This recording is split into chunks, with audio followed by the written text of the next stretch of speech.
Mars Rebels. Season 1 Episode 1 Broken. By Board Colleen. When the first space shuttles landed on Mars, humans were finally able to set foot on the planet. However, they quickly realized that the planet was far from inhabitable. People on Mars needed a kind of super energy source to survive. Many scientists tried but did not succeed, until finally a company called TeraX perfected fusion energy technology and many other necessary mechanisms to keep people alive on the planet. Colonization of the planet finally began, with TeraX highly involved in everything that happened within the new civilization. Eventually, TeraX was even able to make Martian air breathable, and the civilization prospered. It started a few years ago when the Dark Age began. The shadows stretch across the red planet as the sun sets on another day. TeraX had too much power, and their CEO eventually grew to become a dictator. Rex, the dictator of Mars, stands atop his towering building, looking down at his city with a satisfied smirk. The once bustling streets are now empty. The only signs of life are the Terabots patrolling as military enforcement. TeraX has taken over, their logo displayed on flags and buildings everywhere. A large army of TeraX robots marched out of the main facility, ready to take over. Fighting them seemed impossible, but the people of Mars refused to give up without a fight. The Mars rebels suited up in their military outfits and began to fight back. We were the Mars rebels, and we were this planet's last chance. The war was a long and brutal one, lasting for 6 years. The Mars rebels fought tooth and nail, but in the end they were simply outnumbered and outgunned by the Terabots. It all came to a head one fateful day outside the main TeraX facility. The Mars rebels thought they had the upper hand, but they were quickly surrounded by hundreds of Terabots. Large numbers of rebels were captured and put in handcuffs, while others were shot and killed. It was a massacre, and the Mars rebels were completely annihilated. Swift and Pat were sitting in a Mars junkyard filled with scraps and destroyed technology. Pat was imploring Swift to help him with the rescue mission. Swift looked completely against it and depressed. "Come on, Swift," Pat said. "If it was us in there, wouldn't you want someone to at least try and free us?" "No," Swift replied, "because I wouldn't want anyone else to die." Swift got emotional and slightly angry as he responded to Pat. "You do understand that is what we are talking about, right? This is a suicide mission. If we do it, neither one of us is coming back." Pat tried his best to be motivational. He fully believed in the cause. "I don't believe that. I can't. If there is even a 1% chance we could still win the war, we have to try." Swift shook his head at Pat. He didn't understand the optimism that Pat somehow still had. "There is no winning the war, Pat," Swift said. "The best thing we can do is to let it end without any more casualties." "So you're just going to give up?" Pat asked. "No," Swift replied. "I'm going to do what's best for everyone," Swift said. "And you don't think this is it?" Pat asked. "No, I don't," Swift replied. Pat begins to look annoyed at Swift. Swift's expression softens as Pat's words sting him. "What happened to you? One defeat and you completely give up," Pat said. Swift's shoulders slump. "Come on, you and me both know." Pat is now screaming at Swift, losing it at his friend's complete loss of confidence. "No, you come on, you used to be Mars' greatest rebel. You would never give up, no matter the odds. Look at you now, just wallowing in your own failure. The great soldier Swift really is dead." Pat turns away from Swift and begins to walk away. "Guess I'm going myself, enjoy your depression." Swift gives in to Pat's pushing but doesn't look happy about it. "Fine." Pat turns back towards Swift, smiling as his trick worked. There he is. Swift is now thinking of a plan. "But if we are doing this, we are going to need help, and I know just the person for this."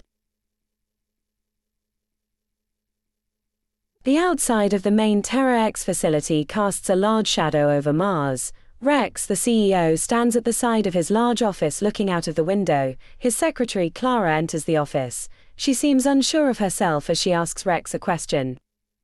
"Boss, with the rebels captured, most of the Terabots are currently serving no purpose. Would you like us to have some of them decommissioned?" Rex turns from the window towards Clara, looking clearly annoyed at her question. "Decommissioned?" "Yes, sir," Clara replies. Rex seems very confused by Clara's suggestion. "Why would we ever do that?" "Well, we don't really need them anymore, and they are taking up a lot of space." Rex looks at Clara incredulously. Are you suggesting that we get rid of our most valuable assets? Well, when you put it like that, I suppose not, Clara says, backtracking. I should hope not, Rex says, his voice full of disdain. Now get out of here before you say something else stupid. Clara attempted to explain her reasoning while Rex intimidates her. Because the rebels are defeated, the Terabots serve no purpose outside of policing, Clara said. The Mars rebels are defeated, you mean, Rex said. Clara began getting incredibly nervous. I'm not sure I understand, sir, Clara said. Rex turned and began to look out the window at the stars once again. Mars isn't the only planet in our solar system, Rex said. Rex smiled as he revealed his plan. And don't you think the others should benefit from our rule as well, Rex said.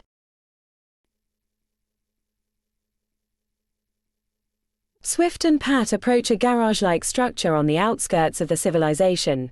Pat hesitates, but Swift is resolute. As they enter, they spot Ava seated on a high-tech vehicle. She looks annoyed and battle-worn with a scar on her face. Ava scowls at them. What are you doing here? You shouldn't have come. Swift looks pleadingly at her. We need your help. Ava crosses her arms. You lost your right to ask for my help. Pat tries to smile warmly at her. Ava, please. Ava's expression softens slightly, but she shakes her head. Get out of here. Ava steps away from Swift, her anger still present. She looks him in the eye, admitting her mistake. You're not asking for you, it's always about you, Swift. When I left TeraX to help you, I gave up everything. I did it because I believed in you. You betrayed that trust. Why should I ever trust you again? Swift finally looks Ava in the eyes, admitting his mistake. Because I failed these people the same way I failed you, I just want a chance to make it right, that's it. Ava now breaks the eye contact, turning away. You don't deserve another chance. Swift places his hand on Ava's shoulder. I know, but the others, they do. Just help us get them out. Then you never have to see me again. Ava, finger pointing angrily at Swift, says, okay, but you pull anything and I swear I'll kill you this time. Swift, looking annoyed, replies, thank you. Pat, moving between Ava and Swift, attempts to defuse the situation, asking, so, how do we get in? Ava, laid back, replies, it's a pass card system, so we'll have to swipe one off an employee. Swift, now even more annoyed, asks, how are we going to manage that? Ava, still smirking, says, easy, we catch someone on their way out. Ava's smirk fades as she stares down at the ground. We go at night, she says quietly. Hopefully then we can get in and out without being noticed. Ava, Swift and Pat are all waiting behind a barricade, right outside of the TeraX facility. Swift and Pat are dressed in their military Mars rebel gear. Clara begins walking out of the facility. Her pass card is visible on her waist. As she passes by the barricade, Ava jumps out and grabs her, her hand blocking Clara's mouth. Clara is tied up behind the barricade as the group talks, and Ava holds the pass card. Ava says, okay, now we can get inside. Pat says, great. Swift attempts one more time to reason with Pat before they decide to do this. Swift says, you sure you want to do this, Pat? Once we go in, there is no turning back. Pat says, let's go. The group of friends had made it to the side of the building where there was a large metal door with a computer scanning panel. Ava held up the pass card to the scanner, and the display turned green. We're in, Ava exclaimed. The group entered the building and began walking through the corridor. Suddenly an employee who worked for TeraX Corporation started talking. So, I think boss wants us to start working on the new development, the employee said. Ava quickly pushed the guys through the nearest door, getting them out of the way. Quick, through here, Ava said. The group was now inside of the room, which was filled with schematics and maps. These plans seemed to be figuring out how to get to other planets. Swift stared at one of the plans in disbelief. Oh my god, they're planning to attack other planets, Swift said. Pat picks up a blueprint for what looks like a new kind of space shuttle. Wait, what is all of this? Pat says. Ava looks absolutely terrified. Oh no, he's actually doing it, Ava says. Swift turns toward Ava, who is moving through some of the plans on a desk. Doing what? Swift says. Rex always talked about expanding beyond Mars. Said he wanted to share his greatness with the rest of the solar system, Ava says. Pat looks to Ava, hoping for some good news but not expecting it. Swift's expression turns to one of motivation. And you think he is actually going to do it, Pat says. If these plans are anything to go by, yes, Ava says. All the more reason to complete our mission, Swift says. Ava led the guys down another hallway. Come on, don't want to have any more close calls, she said. They walked down a staircase to the underground prison beneath the facility. The prison is down here, she said. The group began walking through the very dark hallways of the underground facility. "Be careful," she said. Pat came face to face with a powered-down Terabot. "Ah," he said. Ava clamped her hand over Pat's mouth, stopping his scream. "Be careful of the Terabots, they are currently asleep and we don't want to wake them up," she said. As the group reached the end of the hall, they came across a large cell block with about 10 Mars rebel soldiers. The cells had force-field walls instead of bars. One of the soldiers said, "Pat, Swift, it's so good to see you guys." The force fields all deactivated, freeing the soldiers. Ava said, "Shutting off power in this block." Pat said, "See, Swift, easy." Swift said, "Too easy." A large group of Terabots booted up and their eyes turned red. The Mars rebels, now all out of their cells, have all been handed their gear by Ava, who is currently handing a laser sword to the last Mars rebel in line. Ava tells them that they need to free the other 2 blocks and to follow her.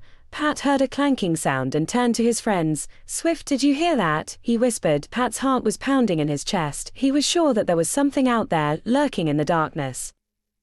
Swift pulls out his laser sword and stands in the middle of the Mars rebels. Swift tells them to get ready because the Terabots are coming. The Mars rebels stand back to back with half of them facing opposite sides. The Terabots begin closing in from both sides. Half the rebels are engaging with one side of the Terabots, while the other half are engaging with the other side, making for a pretty even fight. A couple of them are throwing ray shuriken and others are charging forward with their laser swords. Swift's laser sword clashed against one of the Terabots' laser swords, the two struggling for control. As Swift slices through the Terabot, he notices the other rebels having success against them as well. On the other half of the battlefield, Ava is using a blaster to shoot one of the Terabots in the head. The entire half of the rebels succeeds against the Terabots, including Ava blasting her way through, and Pat using his laser sword to disarm a Terabot. The Mars rebels stand over the destroyed parts of the Terabots, victorious in the battle. Swift walks over to Ava, looking a little tired from the encounter.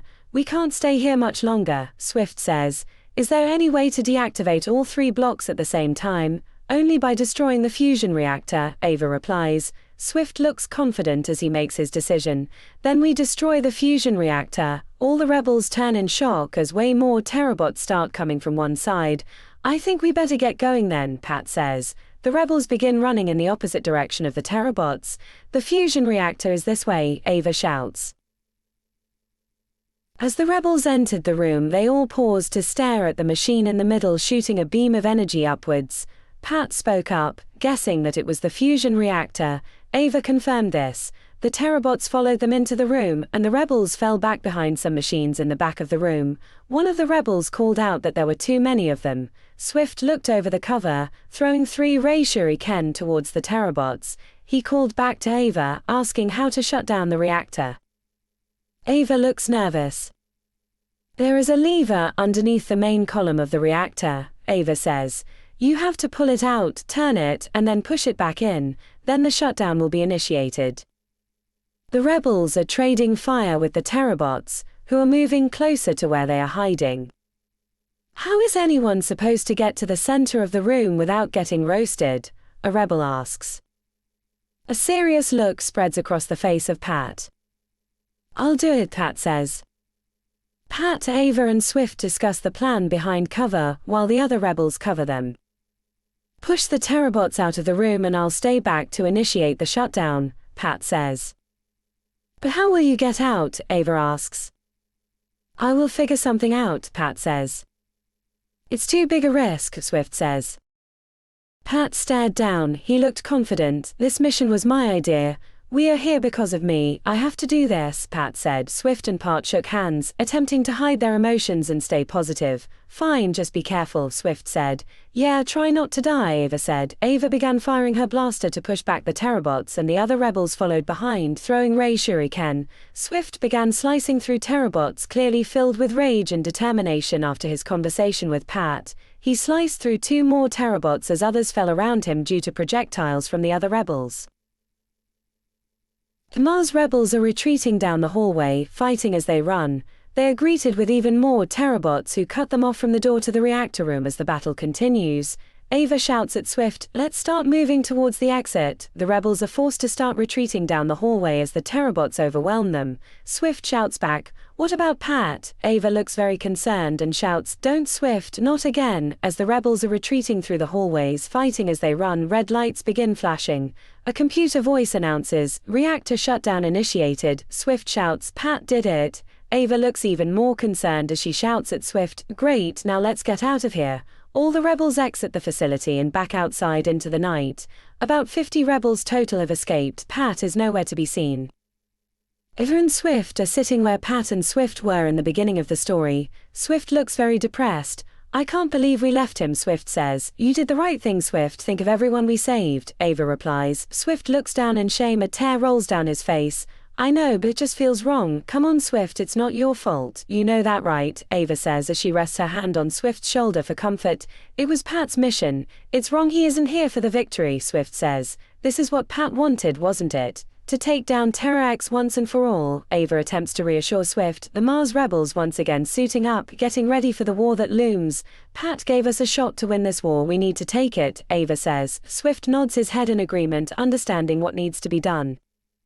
Rex stood with his hands crossed, looking unsettlingly calm, starting speaking. It's been a long time since I've been defeated, Rex said. I don't enjoy it. The Mars rebels have been a pain in my side for too long now, but that's about to change. We now see that Rex is speaking to someone in a cell like the ones we saw earlier with a force field barrier. The person in the cell is Pat. Because of you, Rex said with a creepy smile.